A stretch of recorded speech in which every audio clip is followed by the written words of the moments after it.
तो आपको बता दें कि बड़ी खबर, एम्बुलेंस कर्मियों को 24 घंटे में काम पर लौटने का उत्तर प्रदेश में अल्टीमेटम दे दिया गया है। काम पर नहीं लौटने पर कड़ी कार्यवाही की चेतावनी दे दी गई है।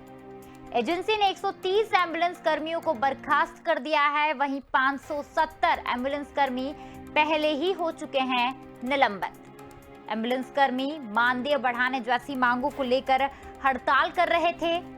पिछले 5 दिनों से पूरे प्रदेश में एम्बुलेंस कर्मियों की हड़ताल जारी। तो आपको बता दें कि उत्तर प्रदेश सरकार का एक कड़ा रुख। इस पर अधिक जानकारी के लिए हमारे साथ जुड़ गए हैं संवाददाता शिव सैनी।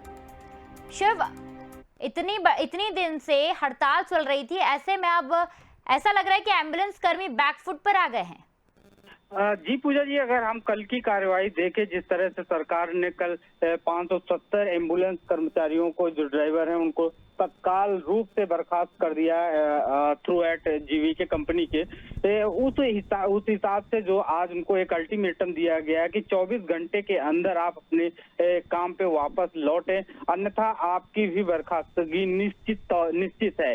इस लिहाज से देखा जा रहा है कि पिछले अभी 6-7 घंटे के बाद जो भी हम लोगों के पास सूचना आ रही है, उसमें से एक गुगाहट लगी हुई है कि भाई अपने अपने काम पे वापस लौट चलो, नहीं तो हमारी भी बर्खास्तगी हो जाएगी। जो हमारा काम चल रहा है उससे भी हम हाथ धो बैठेंगे, क्योंकि ये आपातकालीन सेवा है। आपातकालीन सेवा में जो हड़ताल है ये बहुत ही ज्यादा बाधा बन रही है, जिससे जो इमरजेंसी पेशेंट है उनको बहुत ज्यादा दिक्कतें हो रही हैं। कहीं ना कहीं इन एम्बुलेंस जो ड्राइवर है, इनकी हड़ताल से बहुत सारी जानों को तक बनाती है, पेशेंटों को समय से ना पहुंच पाने पर। पूजा जी, ऐसे में शिव, ये मान लिया जाए कि जो एडवांस लाइफ सपोर्ट को लेकर जो ये हड़ताल चल रही थी, दूसरी कंपनी को टेंडर दिया गया था, तो ऐसे में मान लिया जाए कि हड़ताल कर्मी जो है, एम्बुलेंस कर्मी, वो इस पर राजी हो गए हैं।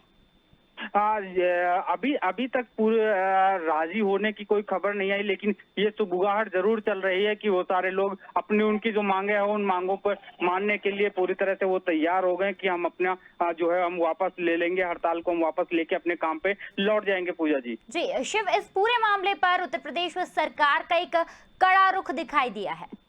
जी पूजा जी, जिस तरह से पहले ही जो उनका जो टेंडर था, जो जीवीके कंपनी को टेंडर मिला था, पहले का टेंडर था, उसको पूरा होने के बाद दूसरी कंपनी को जब टेंडर मिला, टेंडर के दौरान फिर 1200 लोगों को निकाला गया, निलंबित किया गया उनके कामकाज को लेके कि सही से वो कामकाज नहीं कर रहे हैं। उसी सारी प्रक्रिया के तहत ये लोग अपना आपस में गुटबंदी बना के ये हड़ताल पर चले गए थे। उस लिहाज से 1-2 दिन देखा गया चीजों को नॉर्मल होते हुए। जब नहीं नॉर्मल हुई तो 570 जो कर्मचारी थे, जो ड्राइवर थे, एम्बुलेंस के जो हड़ताल पे बैठे थे, जो आपातकालीन सेवा को बाधित कर रहे थे, उनको तत्काल रूप से बर्खास्त कर एक बड़ी कार्यवाही की गई। उसी कार्यवाही के दौरान ही उनको 24 घंटे का अल्टीमेटम दे दिया गया था कि आप 24 घंटे के अंदर अपने कार्य पे वापस लौट जाइए, नहीं तो आपकी भी बर्खास्तगी हो जाएगी पूर्ण रूपेण से। तो इन सारी चीजों को देखते हुए जो एम्बुलेंस कर्मचारी जो हड़ताल पे बैठे थे, वो कहीं ना कहीं न्यूट्रल अब नजर आ रहे हैं। पूजा जी, शिव, उत्तर प्रदेश में अगले साल चुनाव है, ऐसे में सरकार ने जोरों शोरों से तैयारियां शुरू कर दी है, तो क्या मान लिया जाए कि उत्तर प्रदेश सरकार जो एम्बुलेंस कर्मी हैं उनकी मांगों को मान लेंगे, और अगर नहीं माना जाता है तो इससे चुनाव पर क्या खास असर पड़ सकता है? देखिए पूजा जी, जो भी मांगे हैं वो हमेशा जेन्युइन मांगों को ही सरकार सुनती आई है और वही मांगे वो सुन पाती है। अगर आप बेवजह आप सरकार पे दबाव बनाना चाहेंगे और महामारी के दौरान आप आपातकालीन सेवा को बाधित करेंगे, तो कहीं ना कहीं वो जनमानस के विरुद्ध है, जिसमें से जनता जो है ऐसे हड़तालों के साथ में कभी भी खड़ी नजर नहीं आई है और ना ही कभी खड़ी नजर होगी, जैसा कि मैं एक आम आदमी के नजरिए से अगर देखें तो।